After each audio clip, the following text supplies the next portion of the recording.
Hi, I'm on the balcony again. Different perspective than usual. You can see the terraced housing that I live in, although, you can also see that huge tree that's behind me, this giant oak tree. And yes, today is May 31st, 2020. I'm totally unfiltered, wrinkly as hell, grey hairs, loving life. Unwashed probably.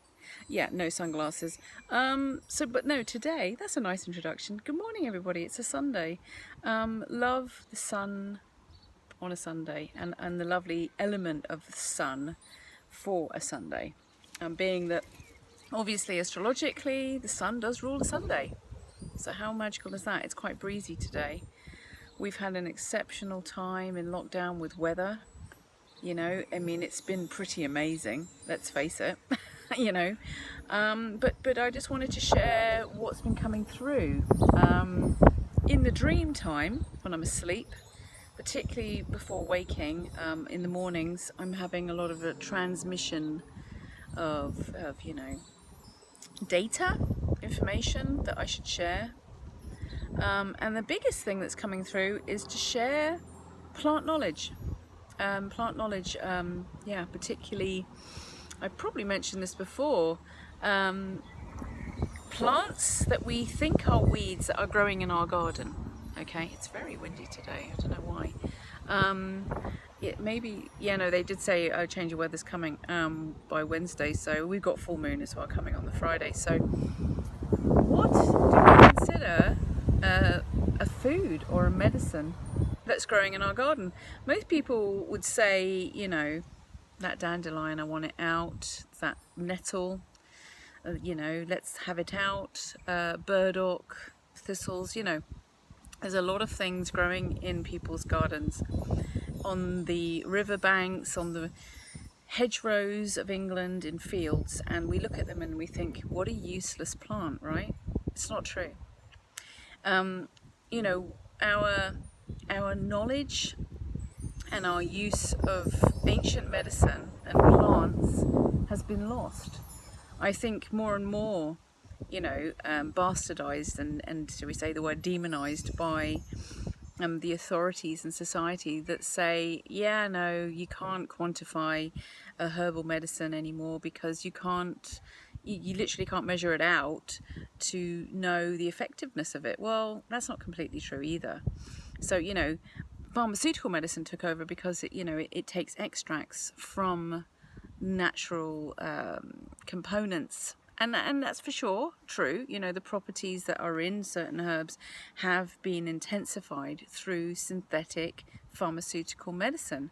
However, taking actual plant medicine in its real living form and using it is so powerful. So digging up a whole entire dandelion, root, leaves, stalk and flower, and using that as a powerful tonic in the spring is so amazing for us. Not only are we going to get nutrition from it in the form of iron and magnesium and trace elements and B vitamins, we're also going to be cleansing and helping to strengthen our liver.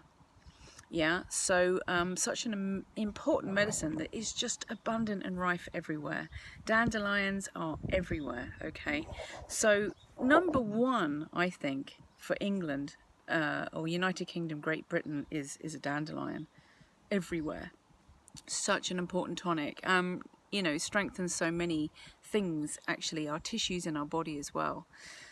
And then there's something, that people overlook as well, which is the nettle, a stinging nettle. What a valuable commodity again. A stinging nettle is, again, a brilliant food source.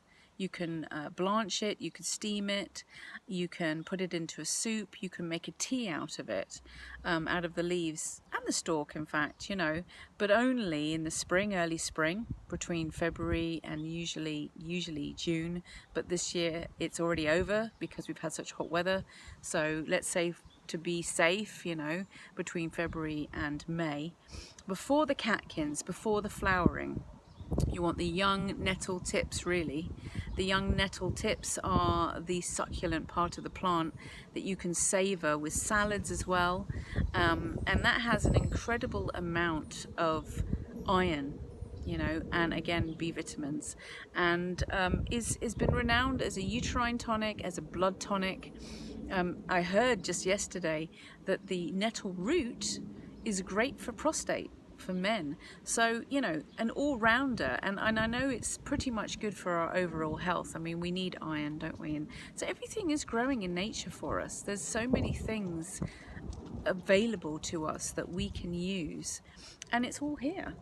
Another one is burdock, which, I mean, I'm just coming up with some common ones that people may know. So burdock, a huge leaf, also known as wild rhubarb, massive huge leaf, a lot like a rhubarb leaf.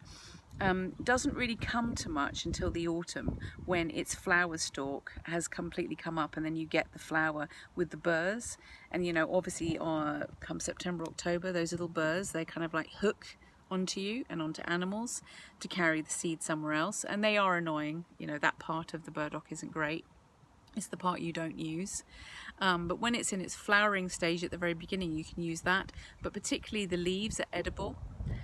Again, a really good nutrient source of vitamins and trace elements.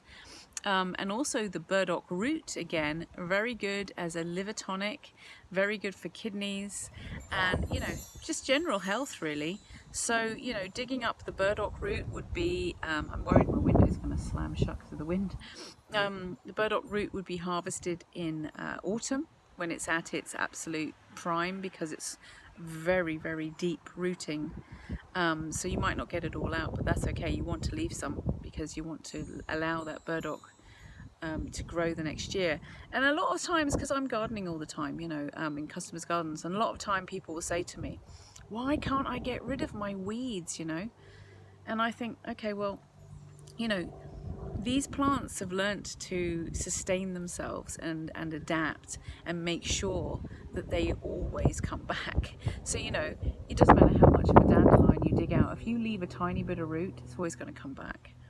And that's a good thing. And the same with burdock, and the same with nettle. So the same with a lot of these plants like sorrel and horseradish. You know, they are incredibly long, deep roots that if you leave any chunk in the earth, it will always come back. And that's such a good positive thing, because that plant has learned to sustain itself and make sure that it's always there and available for humanity and animals. You know, I mean, the thing is, we think that things are a pest and they're a nuisance to us. I don't know where that came into our consciousness, or where we were conditioned or brainwashed that a dandelion is an annoying thing, or that the flower is ugly. It's not. To me, a dandelion is one of the most beautiful things. It means head of a lion, dandelion, you know. And the French have used it for such a long period of time in their culinary uses, in salads, the leaves, and also the flower heads. They do all kinds of things with them. You know, you can deep fry them, but I personally would just use the whole thing in a salad or as a tea, or you can always dry the root and make coffee. There's all kinds of things you can do. Or you can make a tincture out of the root. Dandelion root is incredibly good liver tonic as well for the winter. So, you know, you want to harvest your roots in the autumn and make tinctures for the winter. They're very powerful. So many different ways that we can use plant medicine. And I mean, basically, you know, let's not overlook what's actually around us. I have a chart that I've put on as at the beginning of this video. You can see it, and it is basically how the herbs and how the plants link up to astrology, how you've got the herbs of the zodiac. And so again, Culpeper, he documented a long time ago, the 16th century I believe, how each and every herb is very much linked to astrology. So if you look at your sun sign or even your ascendant and you see which herbs resonate with you, and you may feel that you don't resonate with dandelion, and that you may resonate with a yarrow or a milk thistle or echinacea, or, you know, whatever, something else may more be appropriate for you. So yeah, just tuning into nature, tuning into the plants. There's a lot of elderflower out at the moment, so collecting the elderflower, washing it, putting it in water and then putting some powdered sugar in there and just leave it to stand for about 24 hours. Simple as, and then you've got an elderflower drink to enjoy. You can put lemon juice in there, you could even put some fresh mint in there, and you don't have to boil it, nothing, you just let it stand. It's absolutely delicious. Brilliant for hay fever. Elderflower has been renowned for helping hay fever and urinary problems. So there we go. There's my little ditty for this morning on plant medicine and the stars. And enjoy your sunny Sunday. Bye, everybody.